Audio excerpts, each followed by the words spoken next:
हाँ शिवोहम।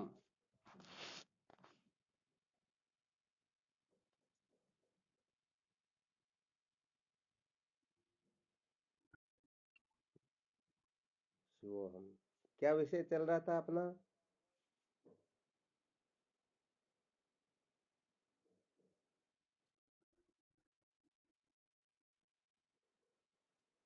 बहुत अच्छी बात। ये किसके अंतर्गत चल रहा है?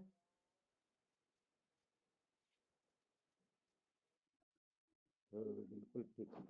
धन्यवाद, बहुत अच्छा।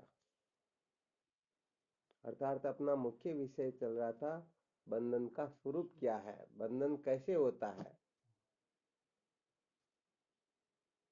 अच्छा, बंधन के स्वरूप को जानने की इच्छा आवश्यक है या नहीं है? आवश्यक है तो क्यों है, और नहीं है तो क्यों नहीं?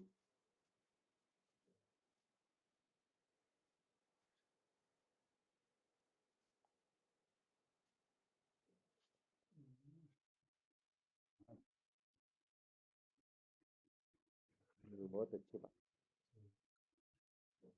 ये तो प्रत्यक्ष है, जब तक चाहे डॉक्टर कितना भी इंटेलिजेंट क्यों ना हो, परंतु जब तक समस्त जांचें नहीं हो जाती तब तक वो भी ट्रीटमेंट शुरू थोड़े करते हैं।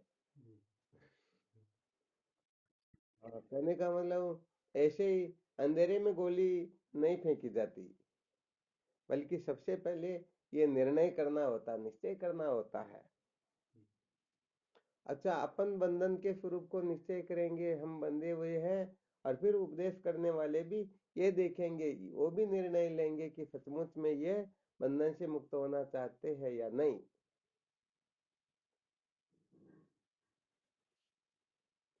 अच्छा, जो सचमुच में इस संसार रूपी बंधन से मुक्त होना चाहते हैं, उनमें किस प्रकार की स्वतः जागृति होने लगेगी?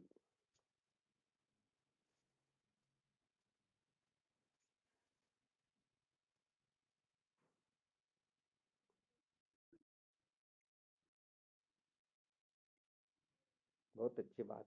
ज्ञान को महत्व क्यों देंगे?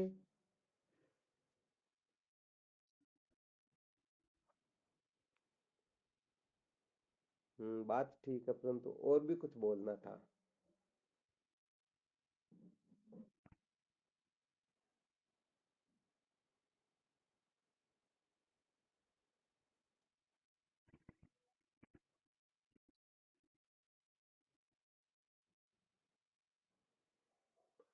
क्यों?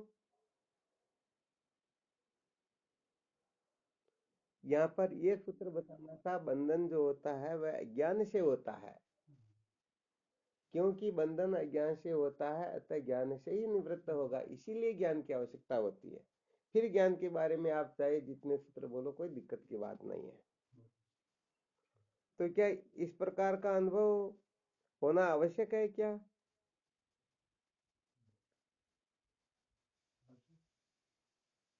हमारे यहाँ पर जो साधक बैठे हुए ये तो कह रहे हैं आवश्यक है।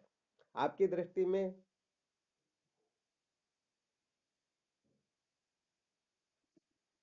हाँ बिल्कुल आवश्यक है, सच्ची बात है। अच्छा, इससे सिद्ध होता है कि अच्छी तरह से ध्यान देना, ये थोड़ा सूक्ष्म रहस्य हो जाएगा फिर। ये जितना भी बंधन है, सारा का सारा बंधन ज्ञानकृत है। इससे ये सिद्ध हुआ, अधर्म, वासना, विक्षेप, ये जितने भी है, क्या ये वास्तव में बंधन के मुख्य हेतु नहीं है क्या, मुख्य कारण नहीं है?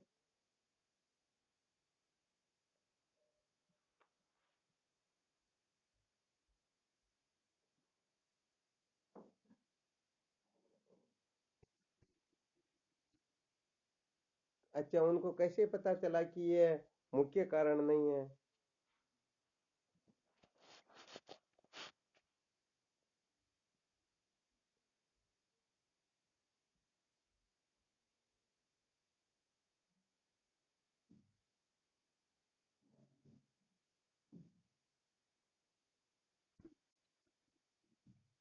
हाँ नहीं, वो तो बिल्कुल सत्य है, परंतु जिस साधक ने यह निश्चय किया, सारा का सारा बंधन अज्ञानकृत है, अविद्या से आरोपित है, और ज्ञान से ही इसकी निवृत्ति होगी, और इसके सिवाय कोई साधन है नहीं। तो ये उनके समझ में कैसे आया?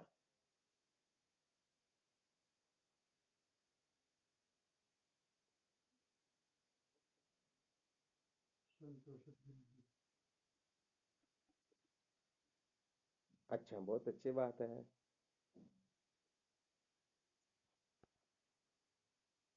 अच्छा, थोड़ा विस्तार से कोई अम, प्रयत्न करे थोड़ा।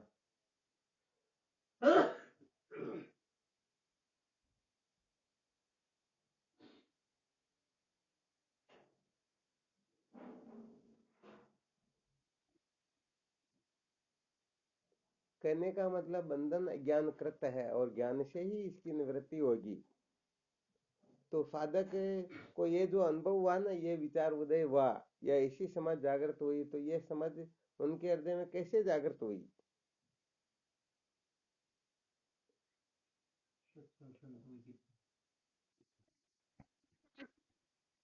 हाँ, तो वो हम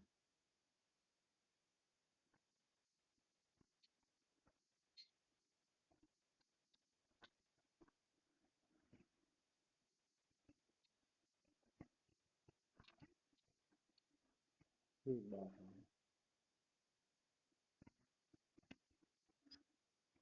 हाँ, तो अच्छा, और भी कोई साधक इसको विशेष रूप से?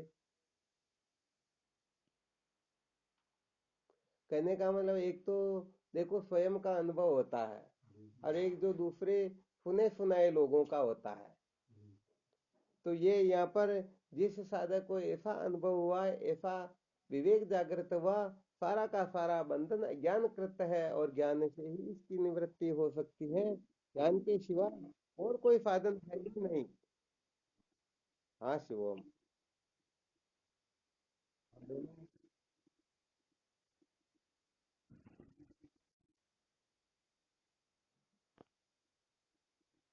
हाँ शिवम।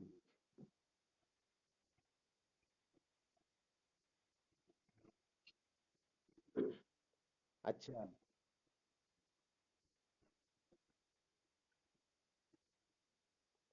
ये उसको कैसे अनुभव हुआ?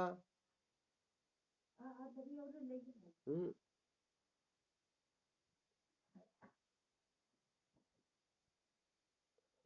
उसे कैसे पता चला इस बात का?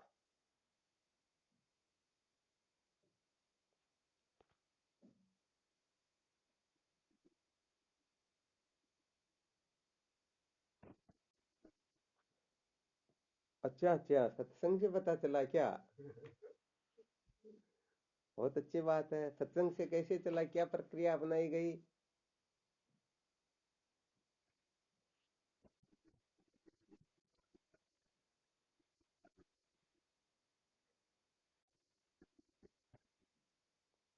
ठीक है।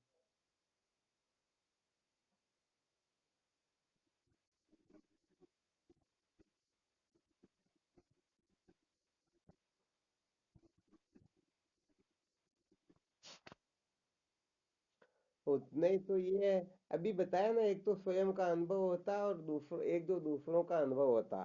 शास्त्रों ने कह दिया, संतों ने कह दिया, परंतु उसका अनुभव तो है नहीं ना।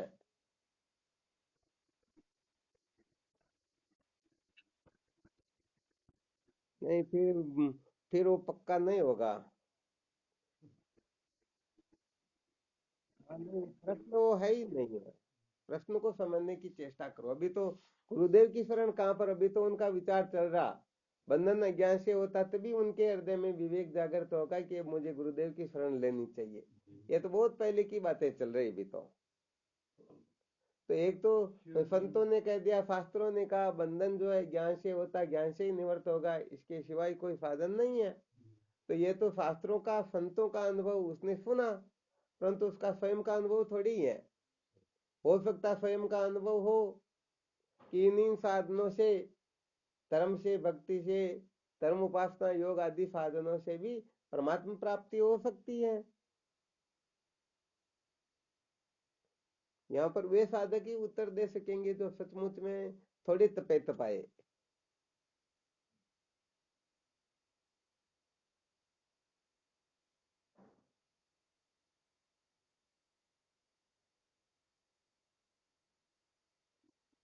हाँ शिवोहम।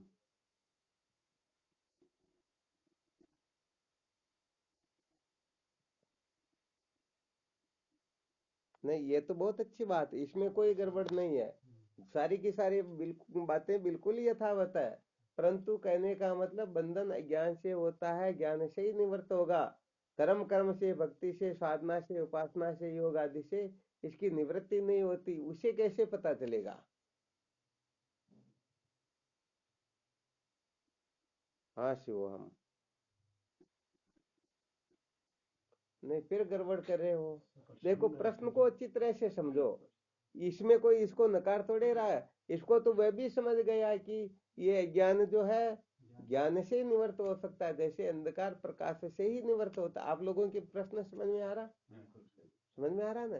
तो कहने का मतलब ये जो बात है, संतों से उन्होंने सुनी, शास्त्रों में पढ़ा, परंतु हो सकता है उसका स्वयं का अनुभव हो कि भक्ति के द्वारा, योग के द्वारा, सांख्य के द्वारा, कर्म कर्म तीर्थ और पूजा पाठ के द्वारा भी बंधन की निवृत्ति हो सकता है ऐसा भी उसका अनुभव हो। तो इस प्रकार का अनुभव उसके हृदय में प्रकट हो, इसके लिए क्या युक्ति है? किस प्रकार के साधक के हृदय में सचमुच में कहीं सुनी नहीं, बल्कि सचमुच में ऐसी जिज्ञासा जागृत होगी कि वास्तव में बंधन का कारण अज्ञान है और ज्ञान से ही इसकी निवृत्ति होगी। किस प्रकार के साधक के हृदय में ये विचार उदय हो सकते हैं? प्रश्न ये है।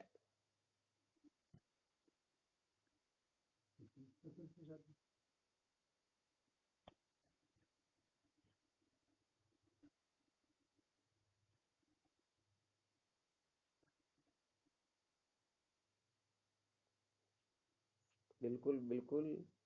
अब क्या बात है, यही तो सुनने की इच्छा हो रही थी। अरे विचार सागर में स्पष्ट आता ना, कर्म उपासन कीने भारी और अधिक दिक पासी डारी, आप उपाय कहो गुरुदेवा, वे जाते बहु दुख को चेवा। अर्थात जिन्होंने विधि पूर्वक समस्त शास्त्रों का अनुष्ठान किया हो, समस्त साधनों का अनुष्ठान किया हो, फिर भी जिसे सच्ची शांति नहीं मिलती है, वही तो इस रहस्य को समझ सकेगा। और वरना सुनना क्या चाह रहे थे? जिन्होंने समस्त साधन ठीक ठीक प्रकार से संपादन किए हो, सब समस्त साधनों का अनुष्ठान किया हो, फिर भी जो अज्ञान के बंधन से मुक्त नहीं हुआ, जिनको परमानंद का अनुभव नहीं हुआ, फिर वह विचार करता है कि भाई बात क्या है। तो उस समय जब संतों की कृपा से या शास्त्रों में भले ही पढ़ने सुनने को मिलेगा कि केवल और केवल मात्र ज्ञान से ही बंधन होता है और ज्ञान से ही निवृत्त होता है, इसके सिवाय वो इसका कोई साधन है ही नहीं। तो कहने का मतलब उसने समस्त साधनों का अनुष्ठान तो कर लिया, उसे अच्छी तरह से पता था कि इनसे शांति मिलती नहीं। तो बताओ वह कभी भटकेगा क्या? उसका स्वयं का अनुभव हुआ या नहीं हुआ? इसीलिए तो आ गया समझ में। हाँ, तो कभी कभी ऐसे अलर्ट रहा करो कि प्रश्न इस प्रकार से कर लिया जाता है कि उस उत्तर भी उनके आसपास ही होता, कहीं दूर, अधिक दूर नहीं होता है। तो रहस्य समझ में आया ना? तो सचमुच में जिन्होंने कर्म उपासना आदि समस्त साधनों को ठीक ठीक प्रकार से,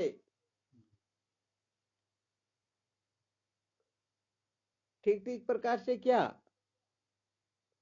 इनका अच्छी तरह से जिन्होंने अनुभव करके देख लिया हो, वास्तव में उसके हृदय में जो जिज्ञासा जागृत होगी, वह जिज्ञासा वो सच्ची जिज्ञासा होगी, वो कच्ची जिज्ञासा नहीं होगी। वरना तो क्या, जैसे मेले में जाते हैं ना, एक दूसरे को देखते हुए उनके वो जा रहे इसलिए मैं भी जा रहा हूं, तो ऐसे कहने का मतलब वो काम फिर होने वाला होता नहीं है। कभी ये भी इस प्रकार से चल रहा तो मैं भी चलूं, तो वैसे वास्तव में आगे चलकर वो भटक ही जाएंगे। इसीलिए यहाँ पर जो विषय चल रहा था अपना चित्त शुद्धि के बारे में, बंधन के स्वरूप को समझ करके जिन जिन से बंधन होता है, उन साधनों को, उन कर्मों को साधन सहित त्याग करें। यदि हम साधन सहित त्याग नहीं करेंगे तो सच्ची बात है भले ही कर्मों का कोई कितना भी त्याग क्यों ना कर दे, परंतु जब तक साधनों का त्याग नहीं होगा तब तक कहने का मतलब सच्ची जिज्ञासा जागृत होगी ही नहीं। तब तक कहने का मतलब बंधन ज्ञान से है और ज्ञान से ही इसकी निवृत्ति होगी, ये बात समझ में आएगी नहीं। हाँ, बात तो भले हम करेंगे परंतु फिर भी मन में रहेगा नहीं, कर्म के बिना काम चलता ही नहीं। जैसे 2-4 सूत्र समझ लेते हैं, जैसे गेहूं बोते हैं तो कम से कम 6 महीने लग जाते हैं, 4-6 महीने लगते हैं या नहीं लगते हैं? अरे तो गेहूं ऐसे पैदा हो जाते हैं, उसके लिए कितनी मेहनत करनी पड़ती है। यदि कोई अपना मित्र कहीं से चला अपने तक पहुंचने के लिए, बताओ उसकी इंतजार करनी पड़ेगी या नहीं करनी पड़ेगी? दुकान में कुछ पैसे हम लगाए नहीं तो बताओ मुनाफा कमा सकते हैं क्या? सुबह से शाम तक कहने का मतलब जो पत्थर डालते उनको शाम को जाकर के मुश्किल से पैसे मिलते हैं। तो संसार के पदार्थ जो है वो भी इतनी मुश्किल से मिलते तो क्या परमात्मा रास्ते में पड़े क्या? तो ऐसी नासमझी जिनके हृदय में बैठ जाती है वो समझते हैं कि नहीं नहीं, परमात्मा की प्राप्ति ज्ञान से नहीं होगी, कर्म से होगी। 500 रुपए सुबह से शाम तक हम बेल बने तब जाकर के मिलते, तो परमात्मा तो बहुत दुर्लभ है, बहुत मुश्किल है। इसलिए परमात्मा की प्राप्ति ज्ञान से नहीं होगी बल्कि कर्म से होगी। आप लोग भी इसमें थोड़ा उल्टा बोल गए, हो गया गड़बड़ घोटाला। आ रहा है समझ में आप लोगों के? हाँ, यहाँ पर अच्छी तरह से अनुसंधान करना। वास्तव में होता क्या है, अप्राप्त वस्तु की प्राप्ति ही कर्म से होती है, प्राप्त की प्राप्ति तो ज्ञान से होती है। तो जो परमात्मा अप्राप्त हो ऐसे परमात्मा को तो आप कर्म उपासना करके, भक्ति करके, साधन भजन करके प्राप्त कर सकते हो। परंतु जिस परमात्मा को जान करके हम सदा सदा के लिए कृतार्थ हो जाते हैं, जन्म मरण के बंधन से छूट जाते हैं, जिनको जानने के पश्चात यस्मिन् विज्ञाते सर्वं विज्ञातम भवति, और कुछ जानना शेष रहता ही नहीं, ऐसा जो परमात्मा है वह परमात्मा तो केवल मात्र ज्ञानम ज्ञेयम ज्ञान गम्यम, वो तो केवल और केवल मात्र तत्व ज्ञान से ही प्राप्त होने योग्य है। आ गया समझ में?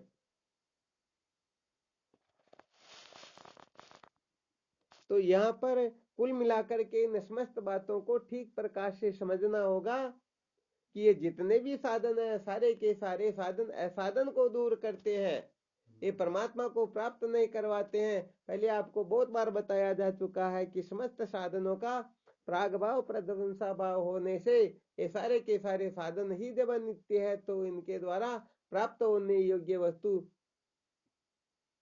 अविनाशी हो सकती क्या? नित्य हो सकती क्या?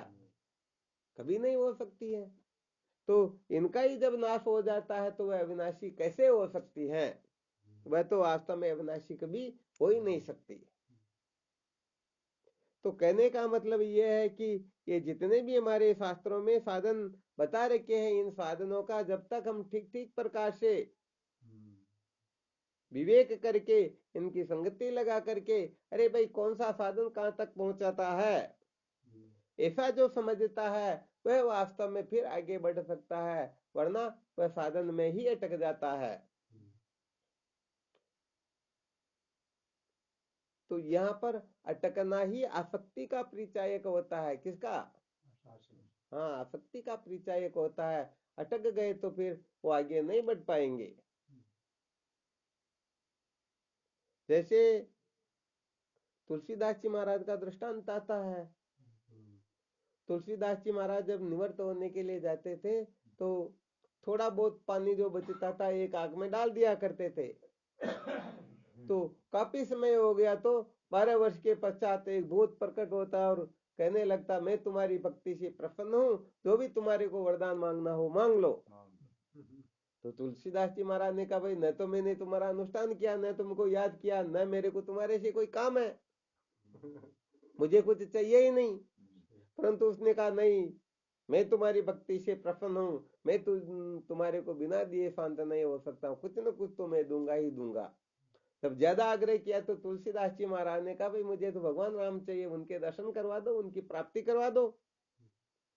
तो उस भूत ने कहा, भाई ये तो मेरे वश की बात नहीं, तो मैंने पहले ही कह दिया था भाई तेरे वश की बात नहीं, तू तेरा काम कर। तो उसने कहा, भाई मैं इसमें तो समर्थ नहीं हूं, फिर भी युक्ति बता देता हूं। जिस युक्ति से तुम भगवान राम का दर्शन कर लोगे, उनको प्राप्त कर लोगे। तो फिर उन्होंने युक्ति बता दिया। आप जब कथा करते हो, सत्संग सुनाते हो, सबसे पहले जो आते हैं और सबके चले जाने के बाद में भी जो बैठे रहते हैं कोडी के रूप में, वो साक्षात हनुमान जी है। तुम उनका पैर पकड़ लेना, काम करवा देंगे। तो होता क्या है कि तुलसी नफा पिछानिए, भला बुरा क्या काम, प्रेत से अनुमत मिले, अनुमत से श्री राम। तो यहाँ पर अपने को केवल अपना नफा ही देखना है, फायदा ही देखना है। और फायदा कितना देखना, केवल अंतःकरण की शुद्धि का ही। अपने को इन साधनों को धारण करके, इनका अनुष्ठान करके अपने चित्त को शुद्ध करना है। चित्त को कितना शुद्ध करना, इतना तो कम से कम शुद्ध कर लेना जिसे ब्रह्म विचार में कोई रोड़ा न अटके, अड़चन ना आए, कोई प्रतिबंध ना आए। तो सच्ची बात तो यह है, जितने भी साधन हैं, समस्त साधनों को केवल और केवल मात्र इस रूप में ही उस प्रेत के तरह इनका ग्रहण किया गया, वरना वास्तव में इनका कोई महत्व नहीं होता है। हाँ, जो बड़े बड़े जीवन मुक्त महात्मा जो होते हैं, वो तो साधनों का नाम सुनते ही, कट्टर वेदांतियों की बात, जीवन मुक्त महात्माओं की बात तो अलग होती है। जो कट्टर वेदांती होते हैं, उनको यदि पूछ लिया जाए, स्वामी जी आत्म साक्षात्कार के लिए क्या साधन करे, तो डायरेक्ट ऐसा ही कहेंगे, अरे साधन तो गधा होता है, साधनों की कोई गिनती ही नहीं। वो केवल वेदांत श्रवण के सिवाय दूसरे को तो सुनना चाहते ही नहीं है। परंतु अब अपना यहाँ जो विचार चल रहा है, यहाँ पर कहने का मतलब सचमुच में अज्ञान से ही बंधन होता है, ज्ञान से ही इसकी निवृत्ति होगी। ये उसी के हृदय में ठीक ठीक प्रकाश से बैठेगी। तो सचमुच में अनादिकाल से, कहने का मतलब भटकता भटकता अच्छी तरह से उसे निश्चय हो गया कि वास्तव में न शब्द स्पर्श रूप रसगंध में आनंद है, न इंद्रियों में आनंद है, न मन में आनंद है, न बुद्धि में आनंद है। अर्थात न तो भोगों को भोगने से आनंद की प्राप्ति होती है, न इंद्रियों को संतुष्ट करने से शांति मिलती है, और न मन के मनोराज्य से शांति की निवृत्ति होती है, और न बुद्धि की कल्पना से परम पुरुषार्थ की प्राप्ति होती है। ये बात जो अच्छी तरह से समझ लेता है, वही वास्तव में इस अज्ञान के मर्म को समझ करके तत्व ज्ञान को महत्व दे सकता है। तो कर्म उपासन की ने बारी और अधिक फांसी डारी, समस्त साधनों को करते हुए भी तो सोच लेता है कि सचमुच में इनसे सच्ची शांति नहीं मिलती है, ये सब दुख स्वरूप है। तब जाकर के कहने का मतलब, अब जिन्होंने कहने का मतलब इस तरफ कभी प्रस्थान ही नहीं किया, वह कभी भी भटक सकता, सोचता नहीं नहीं इधर ये मजा होगा। ये बातें तो करते हैं कि इस तरह मजा नहीं, परंतु संसार के लोग पागल थोड़े ही है। इसीलिए बहुत सारे साधक ऐसे होते, कुछ समय तक वेदांत विचार करते, साधन भजन करते, संतों का संग करते, और फिर भटक जाते। क्यों? क्योंकि अभी तक उनको कर्म उपासना आदि के द्वारा जो शांति मिलती है, जो सुख मिलता है, उस सुख से उनको वैराग्य नहीं है। हालांकि ये तो बहुत ऊंची बात हो जाती है। केवल मात्र संसार के शब्द स्पर्श रूप रसगंध इन पंच विषय भोगों से भी यदि वैराग्य न हो, तो कुछ समय तक तो वह सत्संग को महत्व देते रहेंगे, और एक समय ऐसा आएगा कि वो शब्द स्पर्श रूप रसगंध, वो चाहे शास्त्र से विरुद्ध ही क्यों न हो, शास्त्र से निषिद्ध ही क्यों न हो, भले ही संत शास्त्र गुरुदेव मना करें कि ये नहीं करना चाहिए, फिर भी वो करेंगे, क्योंकि उनके खोपड़े में ये बात अच्छी तरह से बैठी हुई है कि मजा है तो यहाँ पर है, इधर तो बातें चित्ते हैं, इसमें कोई बड़ी बात नहीं है। हाँ, ये बहुत सारी जगह पर होता। बड़े बड़े अच्छे जीवन में ऐसे कितने ही साधकों को देखने का सौभाग्य प्राप्त हुआ। सौभाग्य शब्द समझना अच्छी तरह से। हाँ, तो कहने का मतलब लोग अंत तो गत्वा वापस संसारी हो जाते हैं, कुल मिलाकर के शब्दादि विषयों में रमण करने लग जाते हैं, अर्थात ब्रह्म विद्या को महत्व न दे करके। अरे जबकि कहा गया है, यही वृत्तिम जहते ये नाम ब्रह्माख्याम पावनीम प्राम प्रतेवते तु जीवंती पशु ममानरा। अर्थात इस ब्रह्माकार वृत्ति का त्याग करके ये शब्दादि विषय भोगों के पीछे पागल होकर के जो भटक रहे हैं, उनसे बड़े कोई पशु होते ही नहीं। वह तो व्यर्थ ही इस संसार में जी रहे हैं। क्या है? वर्तेते तु जीवंती पशु पिश्च ममा नरा। वो व्यर्थ में जीवन जी रहे हैं, उनके जीवन का कोई उद्देश्य वास्तव में है नहीं। तो इसीलिए कहने का मतलब सबसे पहले मुक्ति मिच्छसि चेतात विषयान विश्वत त्यज्य। सबसे पहले अच्छी तरह से इस बात का निर्णय ले कि शब्द स्पर्श रूप रसगंध इन भोगों में सत्यमुच में सुख नहीं है, इसमें सुख की भ्रांति होती है। अरे ये तो एक प्रकार से गोबर की बनी हुई मिठाई, ऊपर केवल चांदी का वर्क लगा हुआ है, वरना सचमुच में इनमें शांति नहीं है। ये बातें अच्छी तरह से जो साधक समझेंगे तो क्या होगा,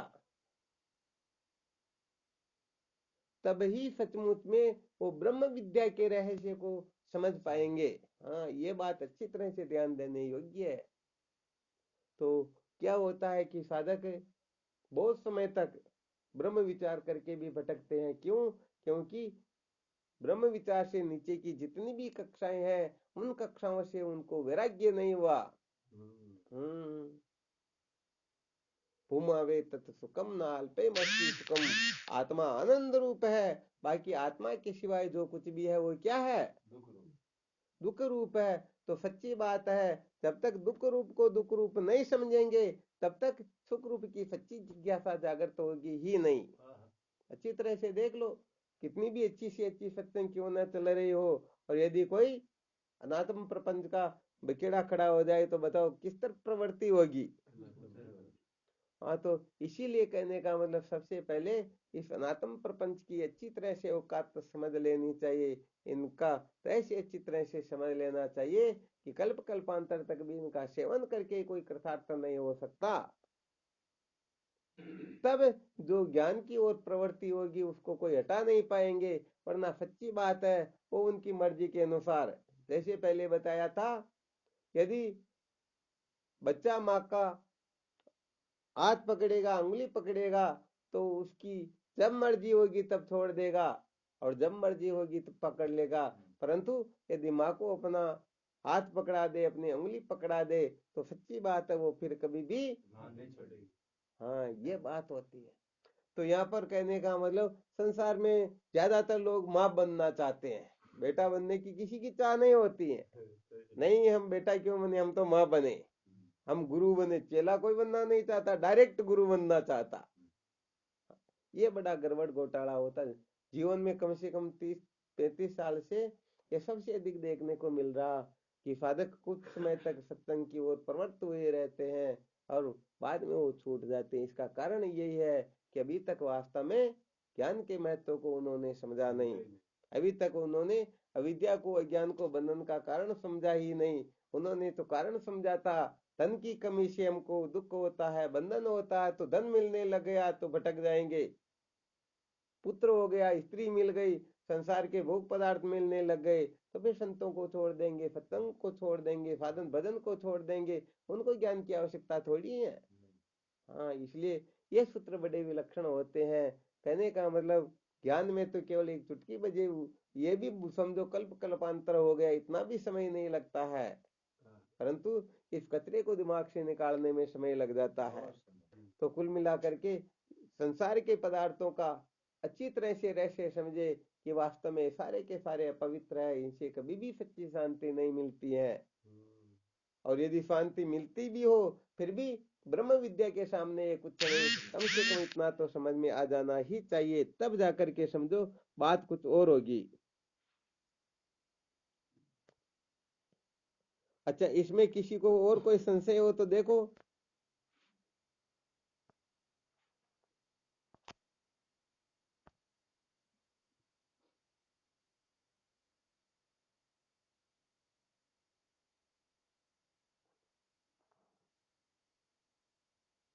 संसार में तो जो सब सत्संग मेनली तो आप जान को ये हारा न मिलने जो सब भटका पड़ा मिले जो बाचा साधक भटक जाओ। अरे ये तो कहने का मतलब देखो होता क्या है, ये जो अपनी जो जितनी भी इंद्रियां है ना, विधाता ने स्वस्थ इंद्रियों को बहिर्मुख ही बनाया है। तो ये इंद्रियां बहिर्मुख बनी हुई है, तो बाहर की ओर ही देखेगी या अंदर की ओर? तो जब तक ये इंद्रियां, ठीक है ना, ये उलट नहीं जाती हैं, भीतर नहीं देखने लगती हैं, तब तक सचमुच में ब्रह्म जिज्ञासा जैसी जागृत होनी चाहिए वैसी होगी ही नहीं। कहने का मतलब ब्रह्म विद्या का जो महत्व है सचमुच में यदि कोई समझ ले तो इन कचरों के पीछे तो पड़ेगा ही नहीं। भरत तृष्णा के जल को पीने की कोई इच्छा करेगा क्या असलियत को जानने के पश्चात? अमृत मिल रहा उसको छोड़ करके यदि वो कुछ करता है तो समझना चाहिए यहाँ बड़ी गड़बड़ घोटाले वाली बात हो रही है। तो सच्ची बात तो ये है, सच्ची जिज्ञासा जागृत इसीलिए नहीं हो पाती कि हम कर्म धन व भोग तो बंधन के मुख्य हेतु है काम कर्म विद्या, जिसके चक्कर में पड़ करके ये जीव जन्म मृत्यु की श्रृंखला में भटकता ही रहता है। वास्तव में उनको ये महत्व दे करके बैठा रहता है, सोचता है कि ये ज्ञान की बातें हैं, ये तो करने कराने की सुनने सुनाने की, चलो सुनते सुनाते रहेंगे, परंतु इनके बिना काम नहीं चलता है। ये भी होना चाहिए वो भी होना चाहिए, इनके बिना मजा नहीं आता है। तो जो लोग मजे लेने के चक्कर में पड़े हैं सचमुच में उनके हृदय में ब्रह्म विद्या का महात्म्य जागृत होता ही नहीं। हाँ, इसलिए कहने का मतलब खूब मंथन करना चाहिए, खूब विचार करना चाहिए। जब तक अल्प जितना भी है आत्मा के सिवाय जो कुछ भी है ये कीचड़ के समान प्रतीत न हो, तब तक कहने का मतलब अपने को ठीक ढंग से विचार करते रहना चाहिए। तो वास्तव में जिन्होंने शास्त्रोक्त रीति से चित्त शुद्धि के लिए कर्मादि साधनों का अनुष्ठान करके अच्छी तरह से निश्चय किया कि वास्तव में इनके द्वारा परम पुरुषार्थ की प्राप्ति नहीं होती है, विद्या के बंधन से छुटकारा नहीं मिलता, इनकी जो शक्ति सामर्थ्य है वो सीमित है, इसलिए कुछ समय तक स्वर्गादि लोकों में या ब्रह्मादि लोकों में फलों के सामीप्य सारूप्य सायुज्य मुक्तियां प्राप्त हो सकती हैं, परंतु हम सदा सदा के लिए कृतार्थ इनसे नहीं हो सकते हैं। ऐसे पुरुष के हृदय में ही सचमुच में ब्रह्म जिज्ञासा जागृत होगी और वह ब्रह्म जिज्ञासा उसे सदा सदा के लिए कृतार्थ कर देगी। अर्थात ब्रह्म जिज्ञासा जागृत होने के पश्चात यदि कोई उससे नीचे की कक्षा की ओर प्रवृत्त हो रहा है तो सचमुच में अभी तक ब्रह्म जिज्ञासा जागृत हुई ही नहीं। हाँ, ये विशेष बात है। ऐसा नहीं कि ब्रह्म जिज्ञासा जागृत होने के बाद में थोड़ा मजा इधर से भी ले ले। हाँ, कहने का मतलब इसलिए अपने दिमाग से ये कचरा तो निकल ही जाना चाहिए, इनमें भी आनंद है, इनको प्राप्त करके भी हम जीवन को धन्य बना सकते हैं। ऐसी कल्पना यदि अपने हृदय में बैठी हुई है तो सही बात अभी तक ब्रह्म विद्या का रहस्य समझ में आया? अभी तक समझ में नहीं आया। जिस समय ऐसा निश्चय होगा कि ब्रह्म विद्या के सिवाय अनंत कोटि ब्रह्मांड में ऐसी कोई शक्ति सामर्थ्य नहीं है जो हमें मुक्त कर सके, जो मुझे कृतार्थ कर सके, समझ लेना चित्त बिल्कुल पूर्ण रूप से शुद्ध हो गया। चाहे भले आपने कभी कर्म उपासना नहीं किया हो, कोई साधन नहीं किया हो, कुछ भी नहीं किया हो, फिर भी ऐसी निष्ठा जागृत हो जाए, ज्ञान व गुरुदेव के प्रति अनन्य भक्ति निष्ठा श्रद्धा तत्परता जागृत हो जाए, समझ लीजिए समस्त साधन आप में फलित हो गए। और ब्रह्म विद्या से जो शांति प्राप्त होती है वो विषय भोगों से भी हो सकती है, कर्म उपासना से भी हो सकती है, भक्ति योग आदि से भी हो सकती है। तो भाई थोड़ी बहुत गड़बड़ हो सकती है, और विचार करना। यदि आप लोगों को किसी को इन साधनों से शांति मिल जाए तब तो आप जीवन मुक्त महापुरुषों को हम भी प्रणाम करते हैं, और यदि नहीं होती है तो फिर इनके भरोसे मत बैठना है, मानव जीवन फिर कभी मिलने वाला है नहीं। हाँ, ज्यादा समय इनमें बर्बाद मत करना, जल्दी से इनके रहस्य को, इनकी असलियत को समझ करके, ठीक यदि आपकी असलियत समझ में नहीं आ रही तो थोड़ा भोगों का संग करके देख लो, मजे लेकर के देख लो, और यदि सचमुच में शांति मिल जाए तब तो बहुत अच्छी बात है, और नहीं मिले तो तुरंत ब्रह्म विद्या को महत्व दे देना। परंतु बात यह है कि ब्रह्म विद्या को जब महत्व दोगे तो ज्ञान व गुरुदेव के सिवाय सब कचरा एक तरफ हो जाएगा, और यदि नहीं कर सकते हो तो अभी तक जैसा चित्त शुद्ध होना चाहिए वैसा चित्त शुद्ध हाँ हुआ नहीं तो फिर इसके लिए क्या उपाय करें, किस प्रकार से अपनी समझ बनाएं, किस प्रकार की समझ अपने हृदय में जागृत हो, इसका फिर मंथन करना होता है।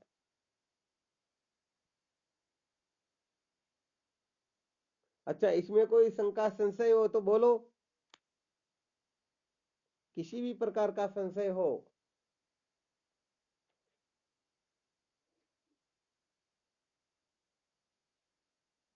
समझ में तो आ रहा ना?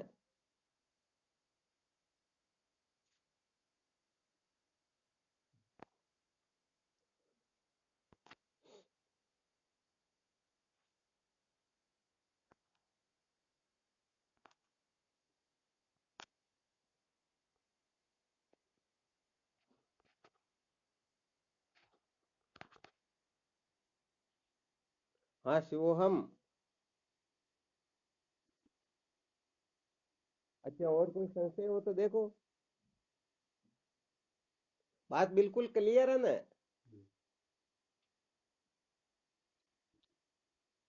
तो बिल्कुल। हाँ शिवोहम।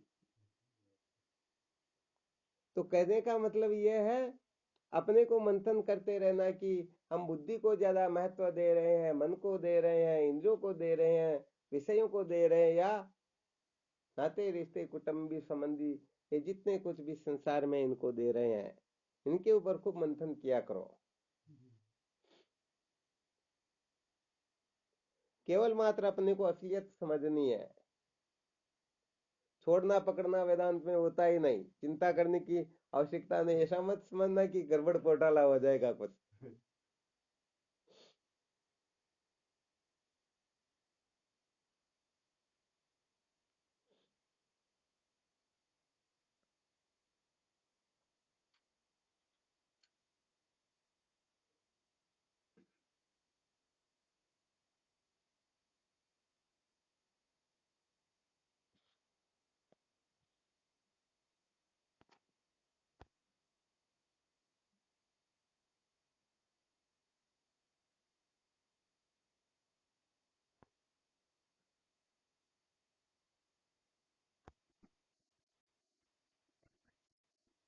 देखो यहाँ पर थोड़ा रहस्य बता देते हैं।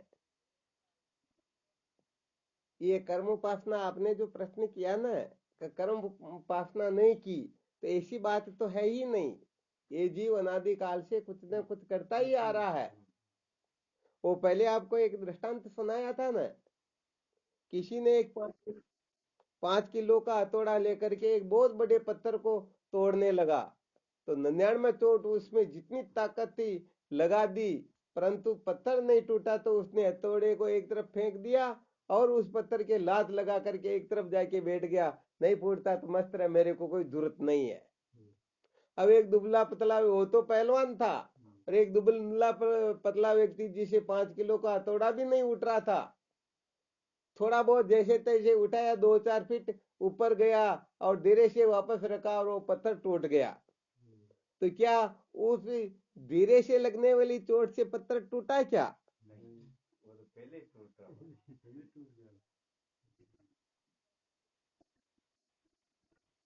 क्या बात है, तो पहले ही वो टूट चुका था।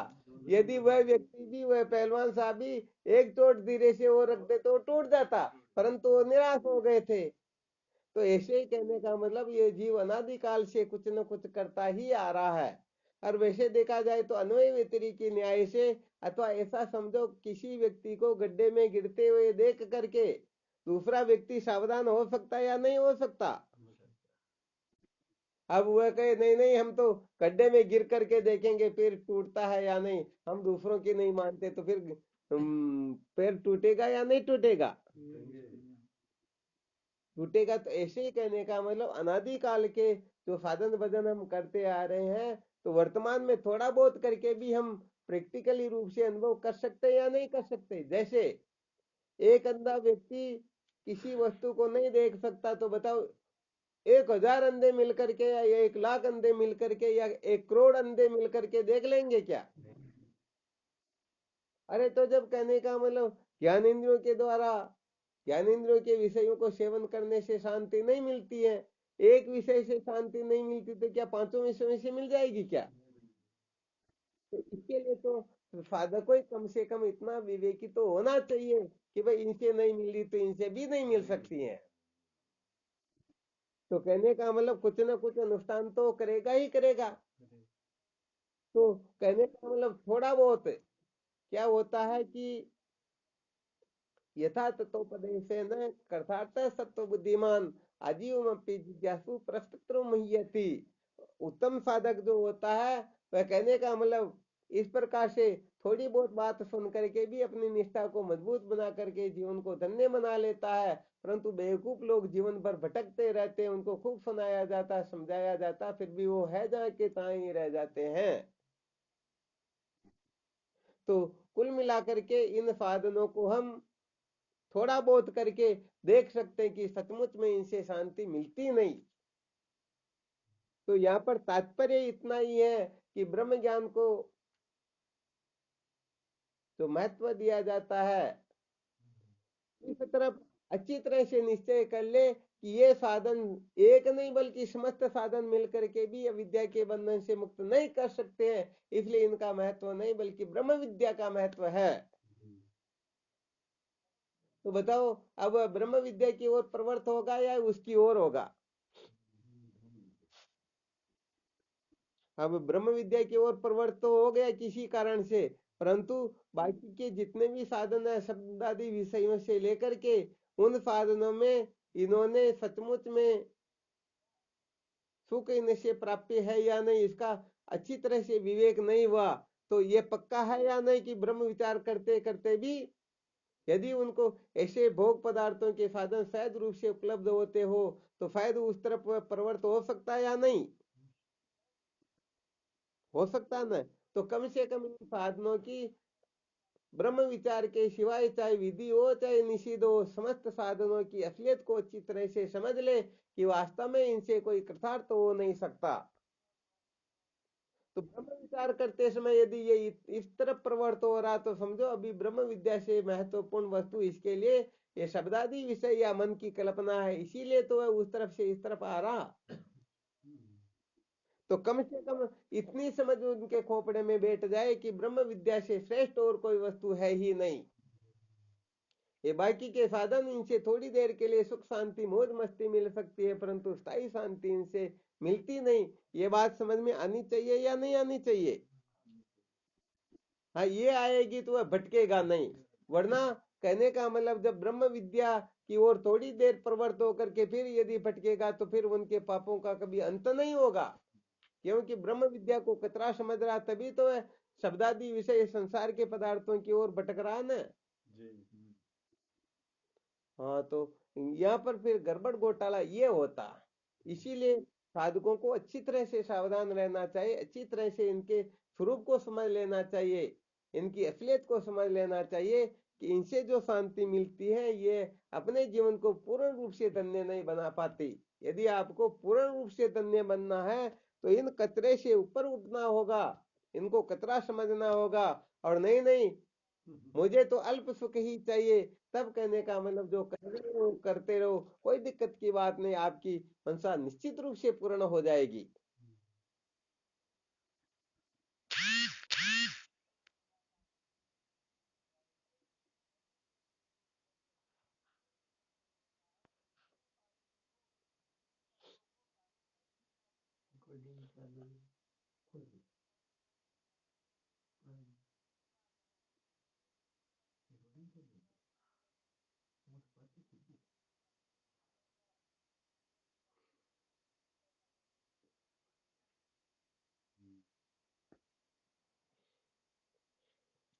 ये विशेष बात थी, आ गया समझ में? बस इसीलिए थोड़ा बहुत इशारा करते हैं, क्या है, क्योंकि हमको अच्छी तरह से इस बात का अनुभव है कि ये ऐसी जगह पर यहाँ बड़े बड़े सूरमा भी फिसल जाते हैं। हाँ, ज्ञान पंथ कर पान की धारा परत गगे सोई नहीं बारा। वैसे हम डरा नहीं रहे आप लोगों को, ये तो इतना सरल है, सिकेन ब्रह्म संस्पर्शम अत्यंतम मस्नुते। ये ब्रह्मानंद की जो प्राप्ति है ये इससे सरल कोई वस्तु होती ही नहीं। परंतु यदि कोई मूर्खता से ब्रह्म विद्या की ओर प्रवृत्त होगा, उनकी असलियत तो केवल संसार के भोग पदार्थों की ओर ही उनकी महत्व बुद्धि है, तो निश्चित रूप से वह इतो नष्ट है तो भ्रष्ट है, दोनों तरफ से नष्ट भ्रष्ट होगा, उसको फायदा मिलने वाला नहीं। इसलिए या तो पहले खूब मजे ले लो, और जिस दिन मालूम पड़ जाए मजे लेने से शांति नहीं मिलती है, हाँ, तो फिर इस तरफ प्रवृत्त होगे तो ठीक रहेगा। अब न तो इधर के रहते हैं नहीं उधर के रहते हैं। अब कहने का मतलब समझो चित्त में तो चिंतन चल रहा, अरे भाई मेरे को फलानी जगह पर जाना, उनसे मिलना है,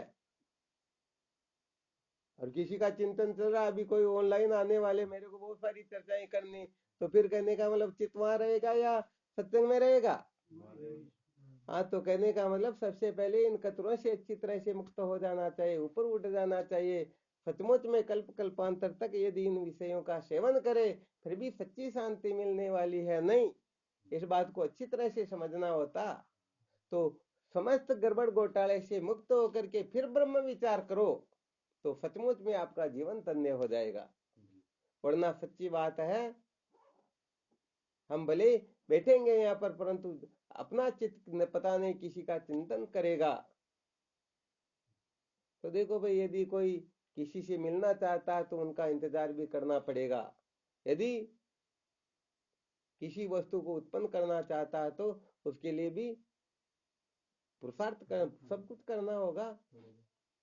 तो यहाँ पर आपको जितनी भी बातें बताई जाती सब खरी खरी बताई जाती है। अब आप चाहे राजी हो या नाराज हो, अब आप जानो, आपका काम जाने।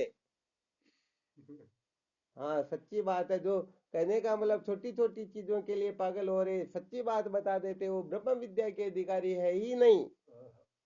तो छोटी छोटी चीजों के लिए तड़प रहे हैं, पागल हो रहे हैं, मर रहे हैं, मारने पर उतारू हो रहे, वो क्या ब्रह्म विचार करेंगे बेचारे? आ रहा है समझ में?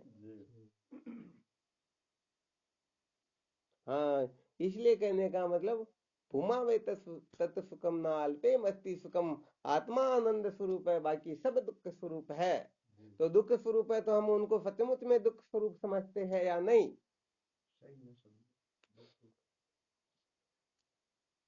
हाँ, तो होता है क्या कि हमको सारी गति मति रीतियां सारी की सारी पता नहीं, इसलिए इशारा करते रहते हैं कि कौन किसके पीछे किस प्रकार से पागल होकर के 24 घंटे क्या चिंतन मनन करते, हम सब जानते रहते हैं। इसलिए बता देते हैं कि भैया इस जगह तुम गड़बड़ कर रहे हो, सुधार लोगे तो जीवन धन्य हो जाएगा, वरना भटकते रहो। हमारे को तो इससे कोई दिक्कत होती नहीं। आप चाहो कि अरे तुम स्वयं नहीं चाहते हो हमारा कल्याण हो, तो हमारे को क्या परवाह। हाँ, इसलिए समस्त साधकों को अच्छी तरह से सावधान होकर के ब्रह्म विचार करना है।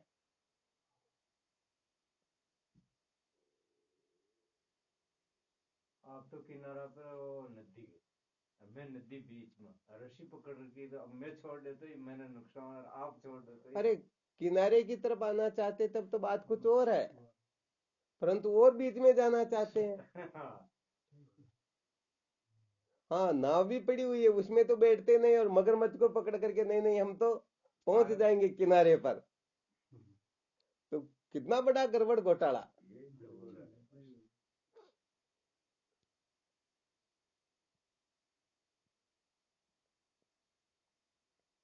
हाँ, तो कुल मिलाकर के हमें अपने आप को धोखा नहीं देना चाहिए। सचमुच में हम अपने आप को धोखा दे रहे हैं तो हमारे जैसा ना समझ संसार में कोई है ही नहीं। इसलिए शास्त्रोक्त रीति से आगे बढ़ो।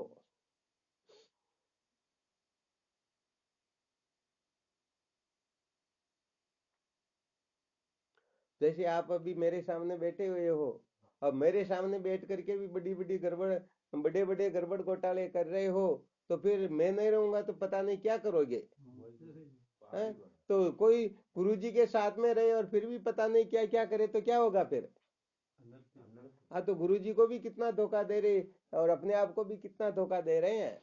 इसीलिए सारे सूत्र बताने होते हैं कि जब तक इन संसार के जितने भी पद पदार्थ है, इनकी सचमुच में हम अच्छी तरह से असलियत नहीं जान लेंगे, इनमें अंश मात्र भी सुख है। कहते ना, पहले एक सूत्र सुनाया करते थे, बहुत बार सुनाया, कि संसार में दुख है, ऐसे ही सुनाते थे शायद, या सुख, क्या सुनाते थे, ध्यान में है क्या? संसार में दुख है, यदि ऐसा कहेंगे तो इससे कुछ साधक ऐसा निर्णय निकाल लेंगे कि संसार में दुख है तो इसका मतलब कहीं ना कहीं पर सुख भी है।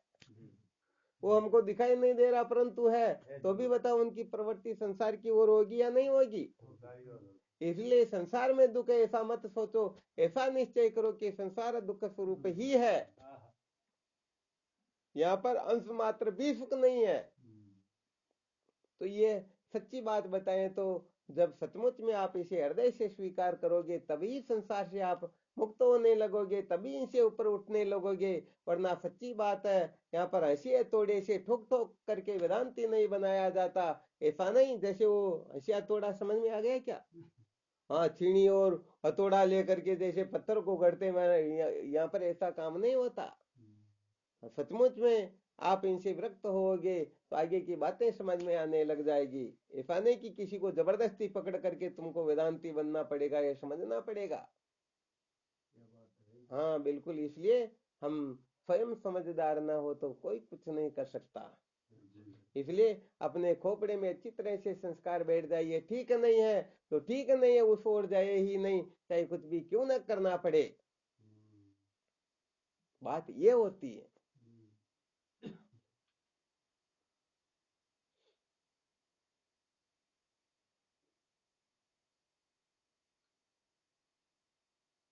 चलो, बहुत बहुत धन्यवाद आप लोगों को।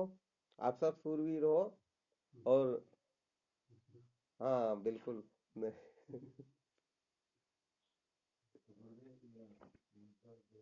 सुन लिया। हम्म। हाँ क्यों हम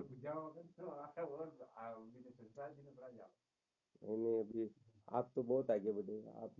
आप ऐसे नहीं हो कि ज्यादा गड़बड़ घोटाला करते है जगह जब जब जावा आपका प्रवचन होता है और दूसरी तो ना होने तो नहीं तो कितना जावा आगे। बिल्कुल सही है।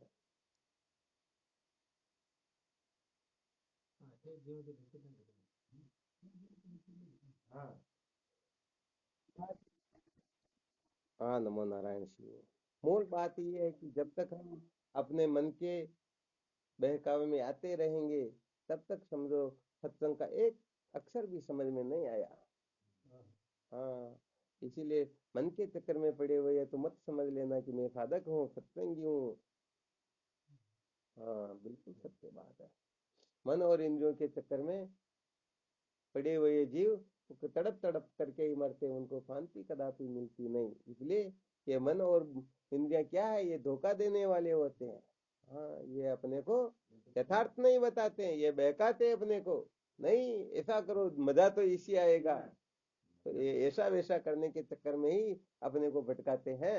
इसलिए जब तक मन और इंद्रियों पर विजय प्राप्त नहीं होती है तब तक वेदांत विचार सार्थक नहीं होता।